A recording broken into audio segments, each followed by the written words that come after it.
Boys and girls, welcome to your boys channel, MMA All Day, where I'm going to be coming at you with 100% accuracy picks. I won't do you wrong. I'm going to sweep every card of the year. And we're dealing with UFC Oklahoma City, UFC OC. I don't know if you've seen the hashtags they've been using for this event. UFC OC, how about that? Um, Overall, this card it's pretty mid. It's being hard carried by the main event and the co-main. Well, I'm excited for both of those, but after that, Chase Hooper and Mitch Ramirez as a feature fight. Come on, man. No. But let's get into it. Starting off with the classics. Deone Barboza versus Anna Miliciano. Now, I love both these fighters. Anna Miliciano, 0-0-0. 0 feet tall. Big fan of her. Uh, yeah, I'm gonna go with Deone Barboza. I couldn't really tell you a single Barboza fight, but I recognize the name, so I'll probably pick Barboza by decision. That'll be a good one. Uh, all right, here we go. R.J. Harris versus Alvin Guzzi Heim. Now, Guzzi is one of my boys at heavyweight. I fuck with Guzzi. His first fight with Renato Diniz, he popped for anabolic steroids, but that's neither here nor there. He was just an absolute dog. He put it on. And he doesn't look anything like a fighter, too. That's what I love about him. He looks like some kind of suburban dad. But nah, dude, he's an actual dog. So I saw the odds are relatively even for this, but I'm gonna go Guzzi. I think he's gonna pull it out. He had a pure striking match basically with Hinata Denise, who's pretty good at kickboxing. He's a horrible grappler, but on the feet he's pretty good. And Guzzi kept up with them and started to take over once Hinata gassed out, but Hinata just did enough damage early on. So I'm gonna go with my boy Guzzi. I have faith in him. Moving on, Alvin Correa, Stuart Nickel. Weird matchmaking. I mean, Alvin Correa beat Alessandro Costa by finish, and Alessandro Costa beat Stuart Nickel by finish. So I don't really know why we're doing this matchup. And the odds show that. I mean, Alvin Correa is a minus 1,000 favorite. I will say, I don't really think Alvin Correa is as big as of a flyweight prospect as other people may say. He kind of fluked Alessandro Costa. He like messed up his toe and then got finished after that. But that was really the only reason that Correa beat him up so bad was because he had a fucked up toe. But and then he showed in his next fight with Luis Garul was pretty mid. Like they had a pretty close back and forth fight with him.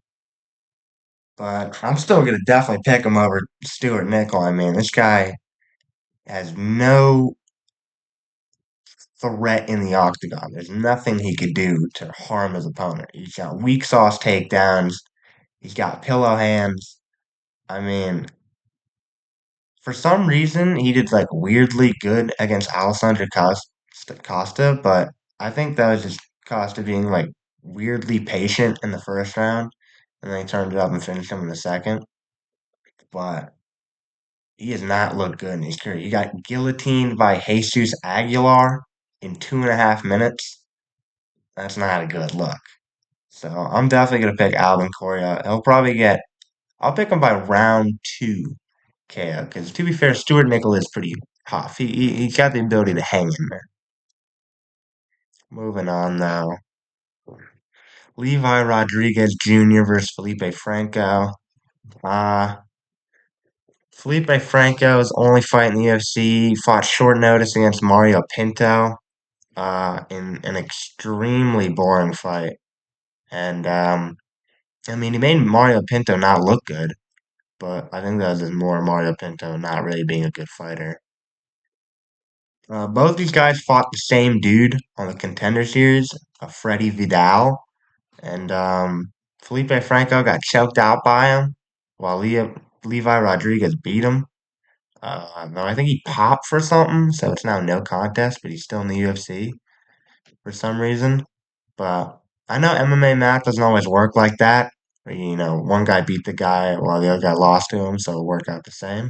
But I'll just pick Levi Rodriguez Jr. Felipe Franco didn't look very impressive on the Contender Series. Didn't really do much in his debut fight in the UFC. So I'll go with Levi. Next up, this is a good fight. Jean-Paul Lebossiani versus Seok Hun Ko, the Korean Tyson, even though he's like a pure wrestler. He just only shoots takedowns. But I'm gonna pick Seok Hun Ko pretty confidently. I think this guy is a genuine contender at welterweight. Both these guys fought Phil Rowe. I know I was just talking about MMA math, but Seok Hun Ko absolutely dominated Phil Rowe, while John Paul won a close split decision with them. Which I think if you're gonna go anywhere in the welterweight division, you gotta get past Phil Rowe and you gotta get past him pretty comfortably. And that's what Siakonko did. I mean, Phil Rowe didn't have a second of success in that fight. Not with the hands, not with the takedowns. He didn't do anything. Uh, and Ko had a similarly impressive fight against Obon Elliott, which um, I actually picked Siakonko to win that fight because I thought Obon Elliott was a fake prospect, but I've actually been kind of impressed with Obon since. He had a good performance against Mikolev before he got subbed, but Siakonko made him look like a fool on short notice. Um, so I'm gonna go with Siakonko. He'll probably win a decision. John Paul's all right. I think he'll be able to hang in there, but I'll go with Ko to win and pretty dominantly. All right, next up, Austin Bashi versus Miguel Delgado. Is that even odds? I'm gonna go with Jose Miguel Delgado. I think he is very sharp on the feet. He's got great striking. He's got a big arsenal of strikes, super dangerous with the knees, the hands. Um, he had a pretty close fight with Andre Fili in his last one, which left me thinking maybe he's not like a top 10 level sort of guy, but to be fair, Andre Fili, he's a veteran of the game and he's very hard to beat up on the feet. He's been around the block and he's looked good against many people. He's hard to look great against. Um, Meanwhile, Austin Bashi, he's 1-1 in the UFC. He ran through that John Castaneda guy on short notice. When he was that with that Castaneda guy up a weight class. And to be fair, Castaneda looks pretty good against Marcus McGee, but that's on the feet. He's got horrible grappling, and that was short notice. And then he had a pretty close fight with She-Ra, but he lost in his debut. Which, in his defense, C-Rod is he can't lose against undefeated prospects. That's the only people he beats. But he's also a pretty good fighter, and especially for your first UFC fight, like that's a hard guy to get through. But I'm still gonna go with Delgado. I just think what I've seen of his grappling in the UFC so far has left me not thinking there's holes in his game. I think he'll be able to handle the wrestling pretty well, and bring up big enough of a threat on the feet to kind of, you know, keep Bashi at bay. So I'm gonna go with Delgado by decision. Next up, Tabitha Ricci versus Fatima Klein. I'll go with Klein. I don't really think Ricci's heart's in the game like that anymore, man. I don't know. It's like the Tracy Cortez problem. If you're too good looking, man, you don't care enough. To be fair, she's not going on like neon streams and shit. And Tracy Cortez looked horrible last weekend. She looked horrible. I picked her. I regret that. But I'm gonna go with Fatima Klein here. I think she's a better all-around fighter. Here we go. Now we're on to our main card. So to wrap up my prelims picks, I'm going with Fatima Klein, Jose Delgado, Seokun Ko, Levi Rodriguez Jr., Alvin Correa, my boy Guzzi, and Deone Barboza. Um, Here we go. Tommy McMillen versus Alberto Montes. I'm pretty confidently picking Alberto Montes. I'm not gonna lie. Tommy McMillan fought the lowest of the low in the featherweight division in Manolo Zacchini, and still was like going back and forth with him in a sloppy hook fest. Which, to be fair, that could be Tommy McMillen just wanting to have a big show and he's got an easy opponent relatively, so he just wants to go out there and bang. And the other guy was swinging too because he was a big underdog, but I wasn't very impressed. He was going back and forth with the guy until Manolo Zacchini just decided to stop blocking punches and get finished at the end of the first. Um, Meanwhile, Alberto Montes, this dude has a deadly anaconda choke. I think he got it on the Contender Series. He got it on Ricky Tercios. He's kind of like a bootleg Ilia Topuria, which, it isn't what it used to be. But to be fair, Gaston Bolanos, who's another Ilia clone, had a pretty good performance as a big underdog a couple weeks back. So maybe the Ilia clones are in. It's just not the OG Ilia. But I got Alberto Montes, Anaconda Choke, and Tommy McMillan. We saw in the Contender Series, McMillan had a really fun fight against some Russian dude. But in the first round, he was so close to getting guillotine choked, and he had to like 180 his head out of it. It looked like he was going to break his neck. But we've seen that he's prone to getting prone to front chokes. He can get caught up in a front choke, and Alberto Montes is a master of his anaconda. If he has that locked in, you're not going to be able to roll out of it. So I think I got Alberto Montes by Anaconda in I'll go second round. But he's the underdog here, plus 100. It's basically even odds. Here we go. Feature fight. We got Chase Hooper fighting an absolute bum Mitch Ramirez. Mitch Ramirez has basically spent his whole UFC career on other people's highlights.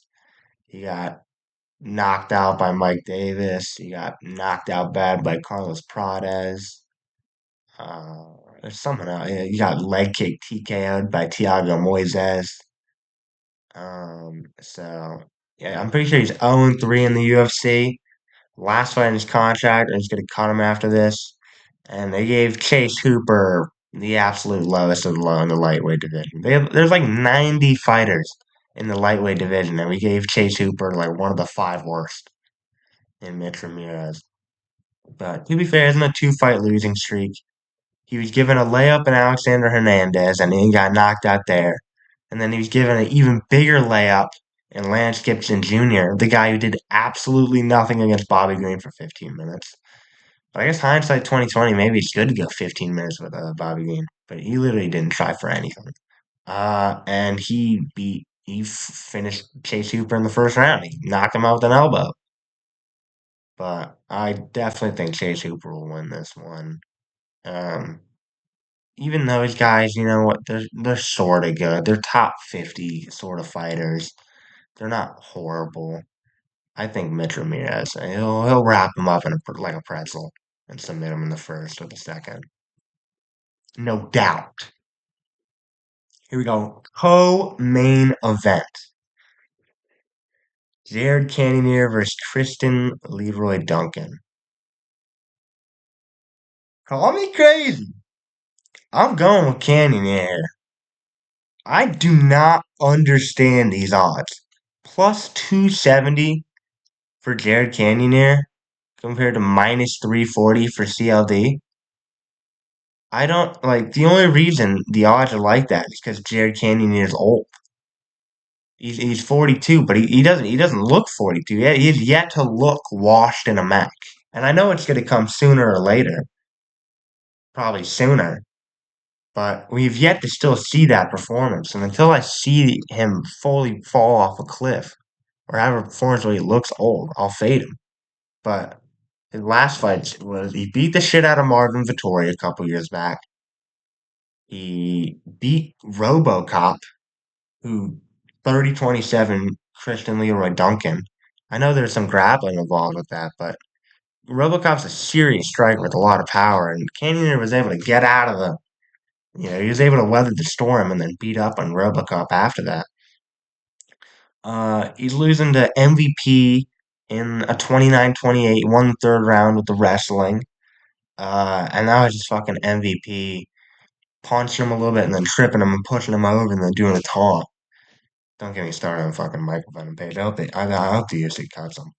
But CLD, man, I mean, since losing to RoboCop, he had a good performance against Marco Tulio. But Marco Tulio he's not the top level. He lost to Kopylov, who's about a top 20 guy. But that Roman Dolidze fight, I was not impressed with him at all.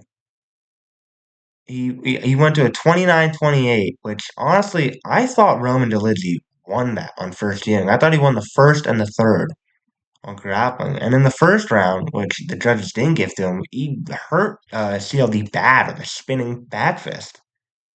And I think if you're a serious contender with serious strike, like I think RoboCop would knock the shit out of Roman Dolidze in one round. The only reason I don't think they gave Dolidze that fight is because Dolidze is one of the worst optics in the game. He spent the whole fight like falling on his face to try and pull guard and to trying to get to the grappling desperately with horrible takedowns. But even then, dude, I still think he won the fight. And if you're a serious contender at middleweight, you gotta beat Roman Dolidze at this stage in his career. I think Jared Cannonier would put hands on Dolidze like he did to Marvin Vettori. And that was a couple years back when you could argue Vettori was still sort of in his prime, if Vettori ever had a prime. So I'm going with Cannonier here, man. I think he's got dangerous hands. He's got good wrestling if he wants to clinch up with CLD and try to neutralize the striking. I think CLD is a spinning merchant, man. And we've seen him lose fights where, like Armin Petrosian, Gregory Rodriguez, where he really didn't have anything for RoboCop. I don't think he's a serious contender at middleweight. I think he had one good performance against Marco Tulio, and people want this guy to be a big prospect. I don't get me wrong, I love his style. He's super fun. His KO against Eric Anders was great with the inside low kick feint into the spinning elbow. That was sick. But I think he's gonna get caught up here. I don't think he gets past this. And if he does get past Cannonier, which he could. I don't get me wrong. I'm still pretty split on this. I'm pretty 50-50, but I'm leaning Cannonier. If he gets past Cannonier, I don't think he gets much farther than this. I don't think he's going to be a top 10 staple. But I'm picking Cannonier. I'm going for the big underdog. And finally, the main event. We got Dricus Du Plessis versus Kamaru Usman. Dricus Du Plessis. DDP's running through him, man. He's running through him. I'm sorry. Kamaru Usman, he's 1-4 in his last five fights. Or maybe he's 2-3, but he's gonna be 1-4 after this. I can't remember. He no, he's 1-4. He's got the two losses to Leon Edwards and Hamzat. I don't know. But in hindsight, that third fight to Leon Edwards, losing just a decision to him, just getting beat by him. It's all right. The second fight, you get fluked with the head kick by him at the end of the fifth when you're up. That's one thing. But the third fight, just getting beat through 5 rounds, that was Leon Edwards' last win. Um, and that Joaquin Buckley performance didn't age well. Sean Brady ran through him even worse in the grappling. I watched back that Buckley fight because I remembered it as like Kamaru Usman basically instantly took down Joaquin Buckley every round besides the fifth, but it really takes him about like 2.5 minutes to take him down. And there are bits and pieces where Buckley landed on him. And I just kind of think of Dricus Du Plessis as like a more advanced form of Buckley. He's got that similar kind of big, just muscly build. But I think he's got a more diverse striking range. Buckley's got some hooks. I think Dricus Du Plessis is more experienced in that. I think he's been practicing training his wrestling hard for his last two fights.